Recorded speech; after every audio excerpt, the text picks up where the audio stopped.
안녕하십니까. 실천신학 강사 송성규 목사입니다. KDM에서 실천신학을 담당하고 있습니다. 여러분 이제 마지막 설교의 마지막 시간으로서 설교자의 책무와 설교자의 인격 그리고 예수님이 하신 설교 또 사도행전에 나타난 설교가 무엇인가를 살펴보고자 합니다. 모든 설교는 마땅히 성경에 기초되어야 됩니다. 그러나 기독교의 역사를 살펴볼 때 많은 경우에 성경보다 교리에 기초된 설교들이 많습니다. 물론 교리 설교가 나쁜 것은 아닙니다.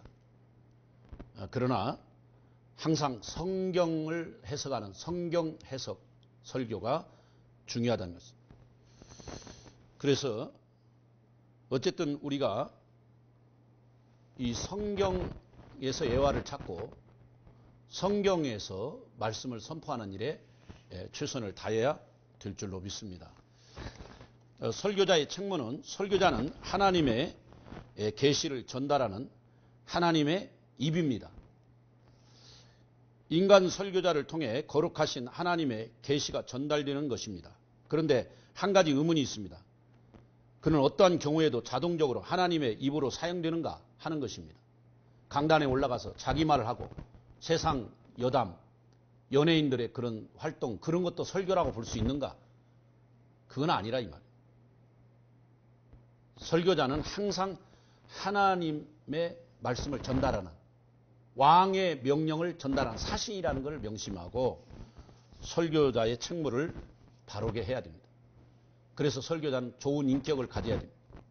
하나님 앞에서 신전 인격, 코람데오, 바로 하나님이 함께 하시는 코람데오 인격, 하나님 앞에서 진실된 삶, 거룩한 삶. 왜? 그의 삶이 설교이기 때문에, 그의 인격이 설교이기 때문에. 그 다음에 설교자는 성경을 사랑해야 됩니다. 성경을 사랑하지 않고 설교한다는 거 말해요. 적어도 설교자가 그 본문을 가지고 설교할 때 그 본문을 100번 이상은 읽어야 되지 않을까요? 저도 그렇게 초창기는 그리 했는데 요즘은 좀 많이 게을러졌습니다. 저희도 설교자가 그 본문을 가지고 오늘 사무엘상 1장을 가지고 한나의 설교를 한다면 그 한나의 설교를 하기 전에 그 사무엘상 1장을 100번 정도는 읽고 시편 1편에 복 있는 자 설교하려면 그 시편 1편을 100번 읽고 복 있는 자를 설교하고 할렐루야. 성경을 사랑하고 또 두 번째는요. 설교자는 영혼을 사랑해야 됩니다. 성도를 사랑해야 됩니다. 할렐루야. 설교자가 설교를 듣는 회중, 청중을 사랑하지 않고 무슨 설교가 되겠습니까? 그 설교를 청중을 사랑하기 때문에 그 설교를 듣는 교인을 사랑하기 때문에 책망도 있고 바르게 하는 것도 있는 거예요. 어쨌든 사랑해야 돼요. 성경을 사랑하십시오. 성도를 사랑하십시오. 결론적으로 하나님을 사랑하지 않으면 설교자는 설교할 수 없습니다. 하나님을 사랑하고 하나님의 말씀을 전달하는 설교자가 왕의 명령을 전달하는 사신이 그 하나님을 사랑하지 않는다면 되겠습니까? 여러분 하나님을 사랑하십시오. 설교자는 성경을 사랑합니다. 그리고 설교자는 그 설교를 듣는 영혼을 사람을 사랑합니다. 사람이 어떤 존재인지 왜 하나님이 사람을 창조하셨는지 그리고 그 사람을 위해 왜 천국을 예비해 나오셨는지 알아야 그리고 그 사람을 사랑해야 설교를 할 수 있는 것입니다. 이 시간에는 예수님이 하신 설교 마태복음 5장과 7장에서 예수님께서는 주로 바다에서 설교하시고 들녘에서 설교하셨어요. 또 산에서 산상보훈입니다. 무리들을 다 앉혀놓고 마태복음 5장, 6장, 7장에서 설교하게 됩니다. 그 내용은 팔복과 또 여러 가지 교훈들이 있습니다. 구제에 관한 것, 기도에 대한 말씀이었습니다. 예수님의 말씀의 결과는 마태복음 7장 28절에 잘 설명되어 있습니다. 마태복음 7장 28절을 보면 예수님께서 말씀을 마치시니 무리들이 그 가르침에 놀랐다고 그랬어요. 그 설교에 놀랐다. 벌써 설교의 은혜를 받았다는 것입니다. 변화가 이루어진다는 것입니다. 무리들이 그 가르침에 놀랐습니다. 예수님께서 가르치시는 내용은 권세 있는 자와 같고 서기관들과 같지 아니한 능력의 말씀이었습니다. 그렇습니다. 오늘 진정한 우리가 설교가, 위대한 설교가는 뭐냐? 능력 있는 설교가, 권세 있는 설교가입니다. 그것은 내가 하는 게 아니라 내 안에 계신 예수님이 설교해야 돼. 갈라디아서 2장 20절까지처럼 나는 죽고 예수님만 사는 삶, 나는 죽고 예수님이 설교하는 설교자, 그게 진정한 설교입니다. 그게 설교의 핵심입니다. 예수님의 설교는 많은 사람들을 놀라게 했습니다. 그의 가르침은 많은 사람들에게 변화를 주었습니다. 서기관들과 같지 않았습니다. 그 내용이 권세 있었습니다. 능력이 있었습니다. 살아 있었습니다. 변화를 일으켰습니다. 삭개오가 변화되었습니다. 사마리아 여인이 예수님 설교를 듣고 변화되어 그 동네에 찾아가서 많은 사람을 전도했어요. 여러분, 바로 여러분의 설교가 그런 예수님의 설교가 되어야 됩니다. 사도행전에 나타난 베드로의 설교를 봅니다. 베드로, 그는 백부장 고넬료의 집에 초청받아 설교합니다. 물론 그 전에 사내들인 공회에서 내가 너희들의 말을 듣는 것이 옳으냐, 하나님의 말을 듣는 것이 옳으냐, 그러면서 예수님이 어떤 분인가, 아브라함과 다윗의 후손으로 오신 구속사에 이어나가신 그분을 설교합니다. 베드로의 설교는 철저하게 구속사적인 설교입니다. 철저하게 예수님을 설교했습니다. 예수님의 십자가의 죽음과 부활을 설교했습니다. 그리고 다시 오실 것을 설교합니다. 자, 사도행전 10장에서 그 설교 내용은 예수 그리스도의 생애였습니다. 즉 예수 그리스도의 십자가의 죽으심과 부활과 죄사함에 대해서 전했습니다. 베드로의 설교를 들은 모든 사람들에게 성령이 강림하셨습니다. 성령이 임했습니다. 설교를 듣는 모든 사람들이 설교 은혜를 끼칠 수 없기 때문에 성령님의 강구와 임재와 성령님이 말씀하도록 계속 기도에 불을 떼는 겁니다. 그 다음에 특별히 이제 새벽기도, 주일날 아침 새벽기도는 다른 기도하지 않고 설교에만 몰두합니다. 그래서 오늘 낮예배 설교, 오후 예배 설교의 은혜를 달라고 기도하면서 그 11시 낮예배 설교에 할 거를 새벽기도 시간에 계속 되새김하면서 그걸 기도합니다. 들어가는 말은 어떻게 하고 또 본문은 어떻게 하고 설교를 어떻게 할 것인가, 그렇게 깊이 묵상하고 설교를 합니다. 여러분 이렇게 참고하시고요. 그러면 그 본문 설교는 그렇게 큰 장단점이 없습니다. 일단 조금 성도들이 지루함은 있는데 가장 건전한 설교는 이 본문 설교입니다. 본문에 충실하고 본문에서 최대한 결론을 내리고 그렇게 가려고 하는 그 의도가 있기 때문에 본문 설교 아주 좋고요. 제목 설교는 장단점이 분명하게 있습니다. 설교의 내용이 제목으로 대표되기 때문에 간결하고 힘이 있고 성도들에게 이 제목 설교는 잘 전달되는 거죠.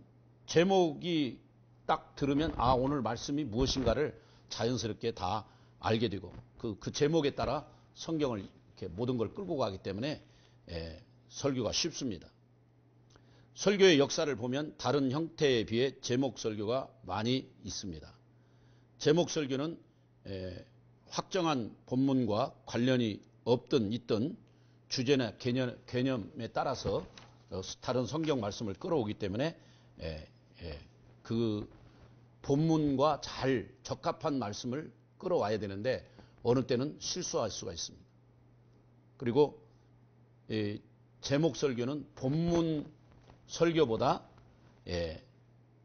설교자의 그 의도, 설교자의 생각이 많이 들어가기 때문에 설교자의 감정이 많이 들어갈 수가 있기 때문에 단점이 될 수가 있습니다. 그래서 제목 설교가 힘이 있고 간결하고 성도들에게 쉽게 전달되는 파급 효과는 있지만 내 자신의 그 주장이나 내 자신의 사고가 개입할 수 있다는 거 꼭 기억하시고요. 그 제목 설교의 장점으로는 절기에 맞추기 좋고요. 조직신학적이거나 교리적 또는 윤리적 교육적인 주제를 잡는 데 유리합니다. 그러나 단점으로는 설교자가 성경에 친숙하지 않고 복음의 원리를 잘 모르면 자기 멋대로 그 설교를 한다는 거. 아까 같이 자기 주장이나 자기 생각이 많이 개입된다는 거. 이거 좀 명심하시기 바랍니다. 그 다음에 강해 설교의 장단점은 강해 설교는 하나님 말씀을 직접 듣는 효과를 줄 수가 있습니다. 설교가 옆길로 빠지는 것을 방지할 수 있습니다.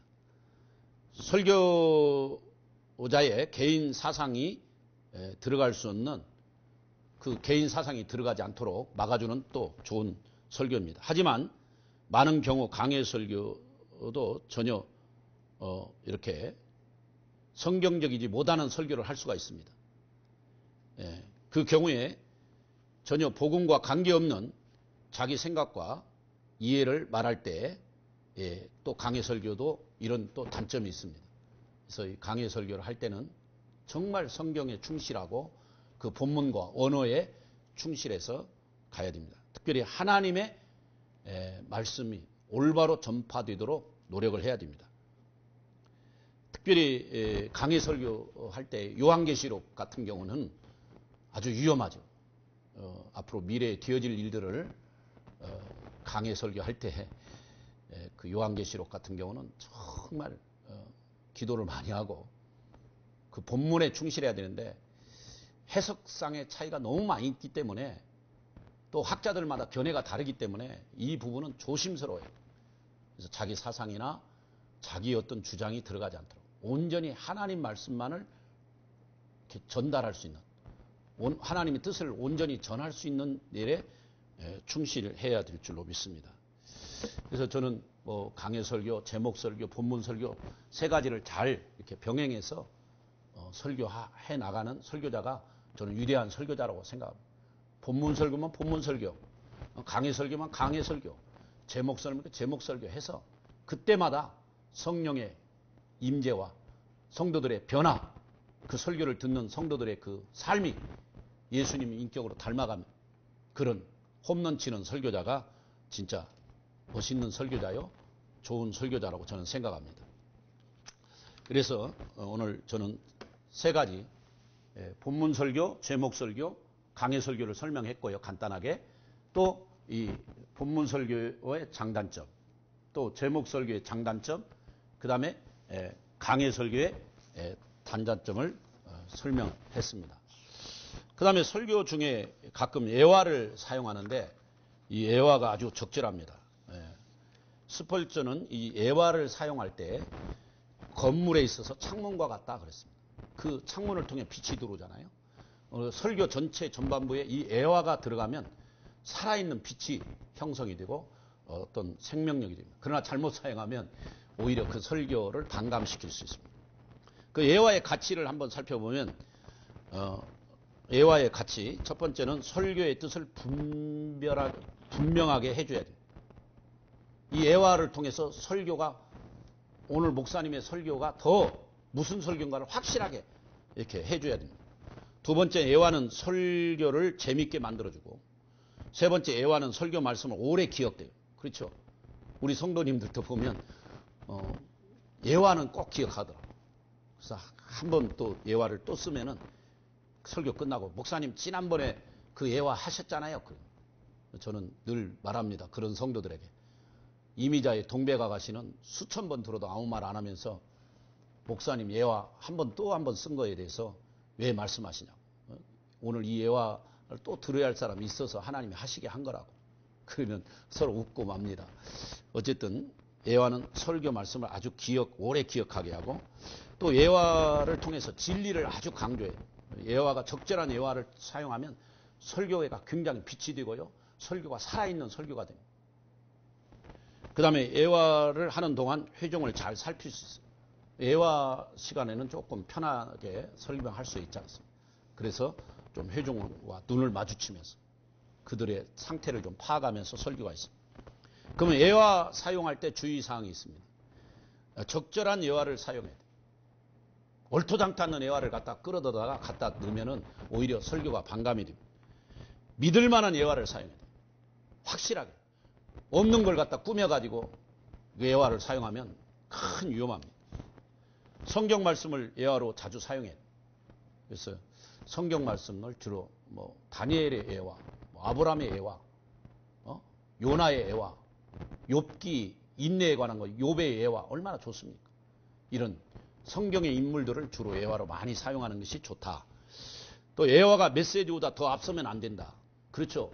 오늘 설교의 핵심이 있는데 그 예화만 하고 그리고 설교의 핵심과 설교에서 전달하고자 하는 의도가 상실되면 안 되죠.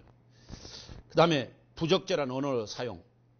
이거 절대로 예화 때 부적절한 언어나 상대방의 인격을 깎아내리는 예화는 사용하지 마라.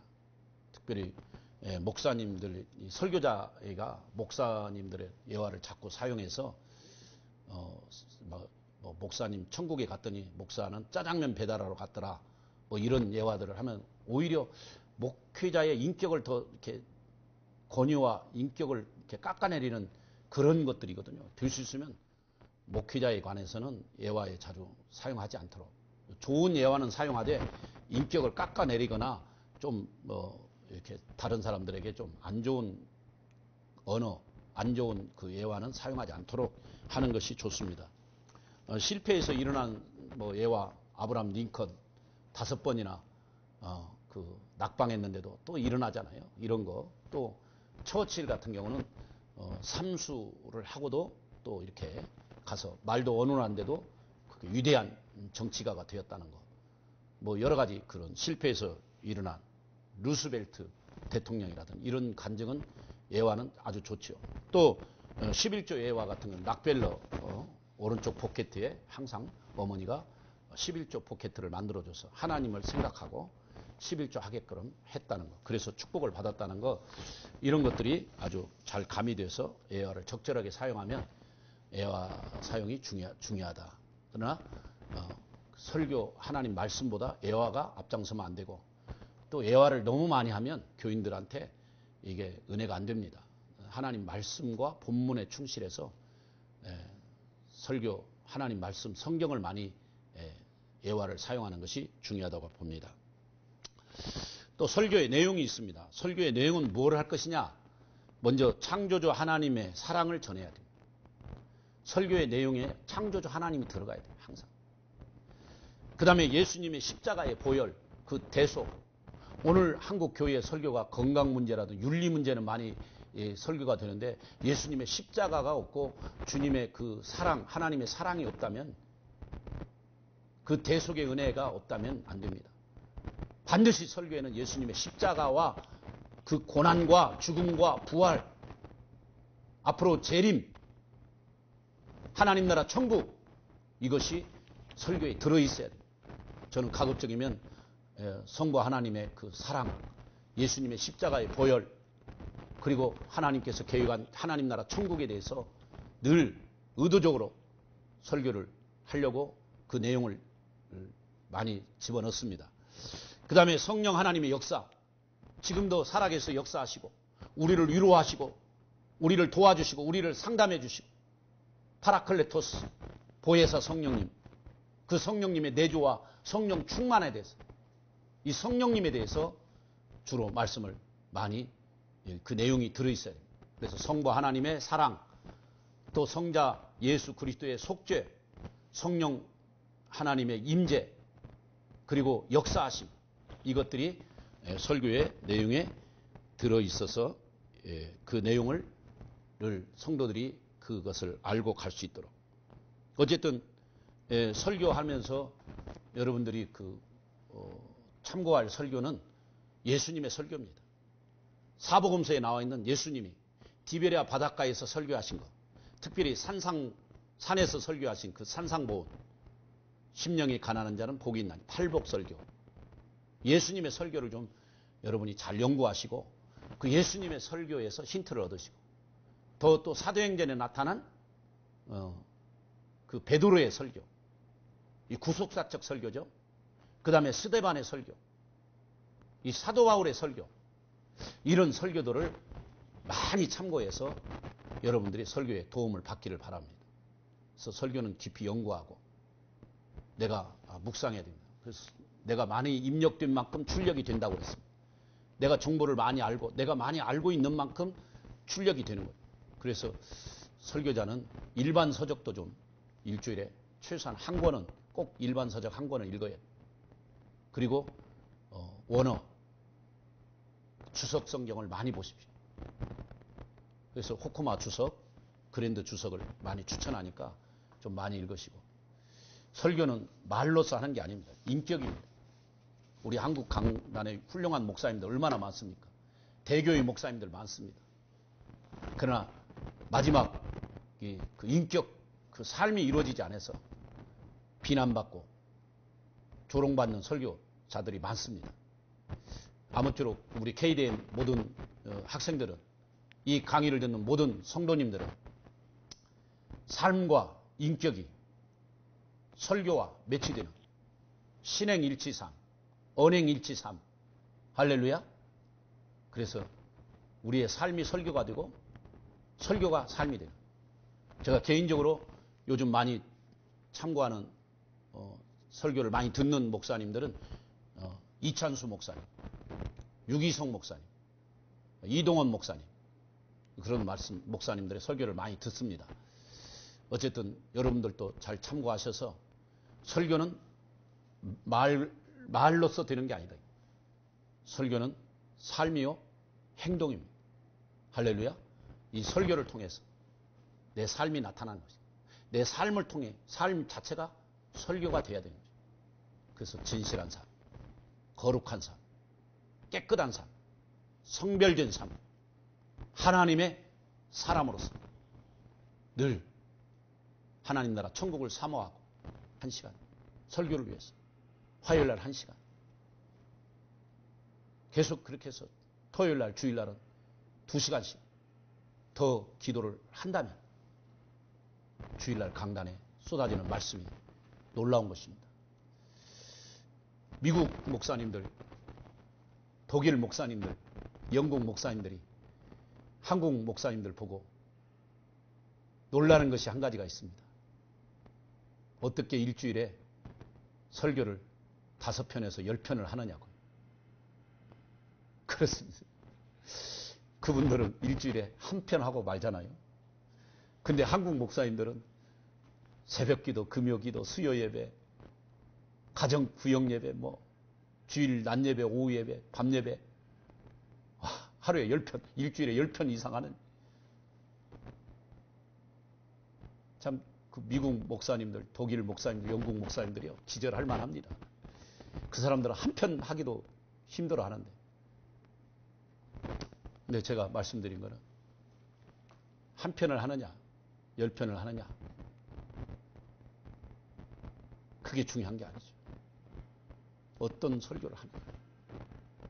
정말 하나님이 기뻐하는 설교. 그 설교를 통해 성도들이 변화되는 설교, 은혜로운 설교, 성령의 설교를 하느냐 안 하느냐가 중요하고. 제발 남의 설교 짜집기 하지 마시고 남의 설교 베끼지 마시고 내가 이번 한 주간 살았던 현장에서, 전도 현장에서, 삶의 현장에서 있었던 것을 하나님 말씀과 같이 대언하는 왕의 말씀, 명령을 전달하는 사신으로서, 전달자로서 그렇게 살아가는 설교가가 되기를 바랍니다. 남의 설교 갖다가 아무리 해도 성령 역사가 안 일어납니다. 훌륭한 목사님과 설교 갖다가 읽어도 안 일어납니다. 내 설교를 해야 돼요. 내가 받은 은혜, 내가 받은 말씀, 내가 연구한 하나님 말씀을, 내가 연구한 성경을 풀어서 말씀을 전할 때 힘이 있고 능력 있고 성령님이 역사하시고. 할렐루야.